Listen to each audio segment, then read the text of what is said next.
দুপুরের মেনু যেহেতু মুসুরি ডাল বাসায় নাই, মুগ ডাল ছিল, তাই মুগ ডালটারই পানি ডালের মতো রান্না করতেছিলাম।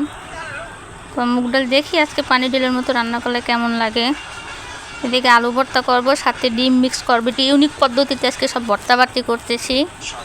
এই যে মুগ ডালগুলো আগে ভিজাই রাখছিলাম, তো এখন আবার তুলাই দিলাম, সাথে কয়েকটা আস্ত কাঁচামরিচ দিয়ে দিলাম, কারণ সেদ্ধ কাঁচামরিচগুলো খাইতে একটু আলাদা টেস্ট লাগে। এই যে আমার ডাল বলকা এসে গেছে। ডালটা আসলেই খুব টেস্ট হয়েছে নামানোর শেষ প্রান্তে। এই যে এখন আবার ডালে ফোড়ন দেব, পেঁয়াজ রসুন আস্তে আস্তে করে বাদামি কালার করে ভাইজা দেবো। আমি অবশ্য ফোড়নটা একটু বাদামি কালার রাখি, মানে সাদা সাদা টাইপের। এটা একটু দেখতেও ভালো লাগে, বেশি লাল করলে আমার কাছে ভালো লাগে না, উড়ে গেলে। আজকে ডাল আলু ভর্তা সেই লেভেলের একটা খাওন।